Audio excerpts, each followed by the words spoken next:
The next one is Robin Schultz, Coronation Reserve, who's joining us by audio-visual. Thank you. Thank you, Madam Mayor and councillors. Apologies, I didn't intend to attend the meeting this morning, but I tested positive for COVID on Sunday, so hence why I'm here. Well, I hope you're okay. So if I burst out coughing, you know what's going on. I am involved with a group representing the Coronation Reserve community. That's the old sanatorium hospital development in Huntsbury. There's about 300 residences in that subdivision, and there's about another 200 houses immediately around it. We've had some concern for some time about the Coronation Reserve and the lack of action to get it developed. I've attached to my submission a copy of a PowerPoint presentation that I gave to the community board and the council. I don't know whether you can see that, but it's attached. I urge you to at least read it or at least look at the pictures. So it tells the story. Yeah, we went through the long-term plan process last year, quite an extensive process. We were advised to go to the community board, which we did, and we went to the council, which we did, and unfortunately, that's all been undone by this current annual plan process. There are two main issues that we've had concerns with. One is the Major Aiken Road Reserve, the road reserve, and the second is the Coronation Reserve development. The road reserve matters are being attended to in part. There are still issues related to collapsed retaining walls, footpaths that are dangerous, landscaping matters, and numerous other important matters, but we do thank the council for the effort put in to date on the road reserve. It's a major improvement. All the residents are commenting on it. Thank you very much. However, the Coronation Reserve is another matter. Excuse me. In 2008-2009, the council's budget for the development of the reserve, or the approved reserve plan, was about $460,000. If you go to my, in 2021, last year, the council revised the budget to some $960,000. If you look at attachment C to my submission, that's a copy of the council's revised cost to develop of $939,238 to be exact. From the long-term plan process, I don't know how it happened, but the council provided $503,000. If you look at attachment A of my submission, we are very amused by how it's been broken up into over an 8-year period into small amounts, which are a complete waste of effort and money. And I'll talk about that in a minute. Alarmingly now, the annual plan now provides for only $200,000. And if you look at attachment B, the highlighted line about the middle of the page, line 405, Coronation Reserve Development, $200,000, and that's the total.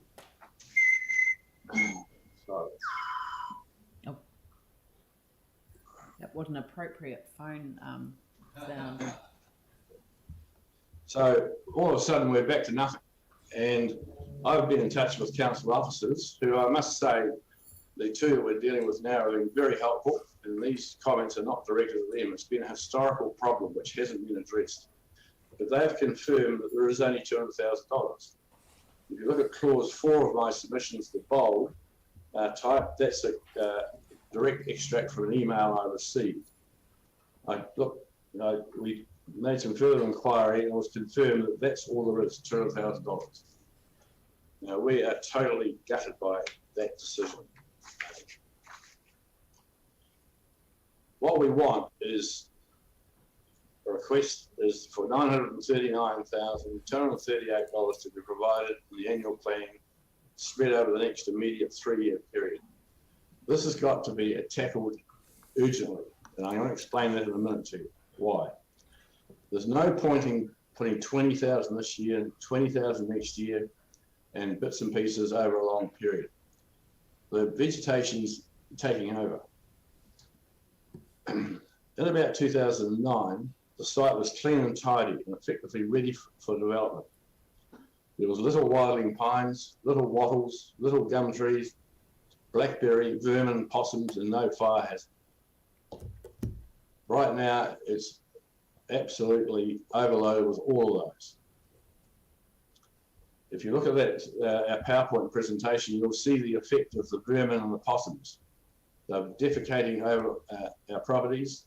Yesterday, my wife's cat got 2 rats. They weren't average rats, they were huge rats. Now, if all that was on my property, you'd have your abatement notices out by 12 o'clock today. Unfortunately, we haven't got that authority. Earlier in the year, we requested an Official Information Act request as to what's been spent on the reserve over the last 15 years. And if you go to my attachment D of my submission, you'll see that, and you won't believe this figure, $468,026 has been spent over that 15-year period on maintenance. That was the original cost of developing the reserve in 2009. This is alarming and a shameful waste of ratepayers' hard-earned money. As I presented to you last year, this community pay a disproportionate share of rates given the rating of capital values. We're not concerned about that, but we do want a fair slice of some action from the rates that we pay, which are virtually 3 times the average rate for Christchurch City. What's alarming is that work gets done, a small bit area gets cleared, and they don't come back and spray it or maintain it. It gets overgrown. I can quote you dozens of areas on that reserve that's happened. In 2009, the vegetation was about half a metre high. I can tell you now that the blackberry is 4 metres high. You look at the wall in the building where you are now and measure 4 metres. It's alarming. It's a major fire hazard.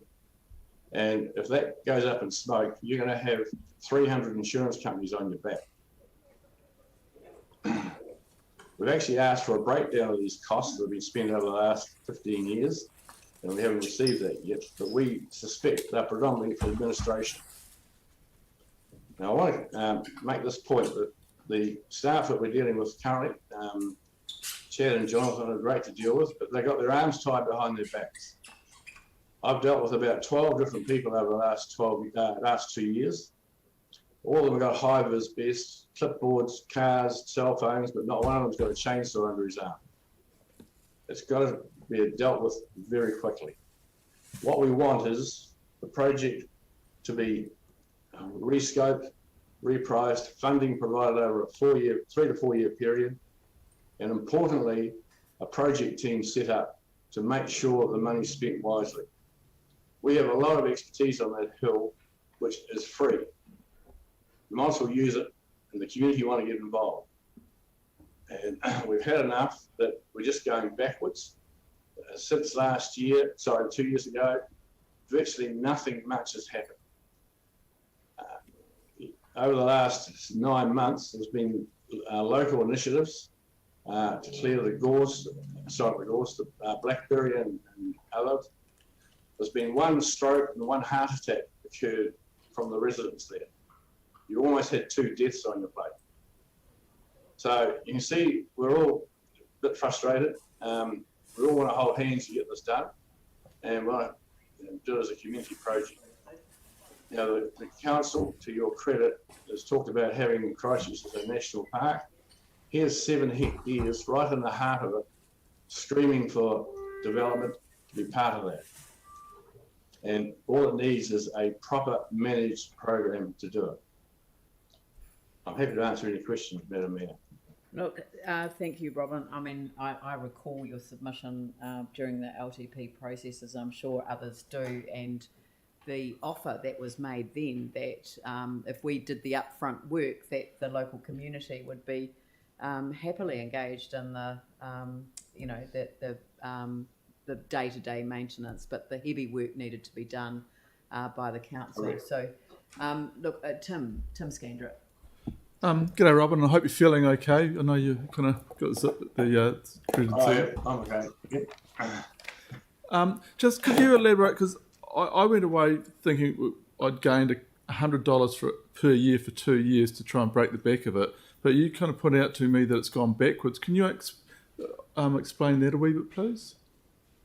Well, if you look at the annual plan, look at my appendix, my attachment B to my submission. Yeah. That's a copy of the annual plan funds for Coronation Reserve. See halfway down the page, it's got meeting current levels of service, line 405. Yep. Coronation Reserve Development, $200,000 over those 2 years. I've checked with council staff and I've confirmed that's all that's been allowed. So that's the bit we can't understand. Has there been a mistake? Has there been an omission, or have we not had all the information given to us? But that's a long way from 500,000, a hell of a long way from 900,000. Exactly, and I'm a bit confused, well, totally confused too. So thank you, Robin, for that. Yeah, I think you've sparked a number of questions for us, and you know, we have the opportunity as councillors through this process to submit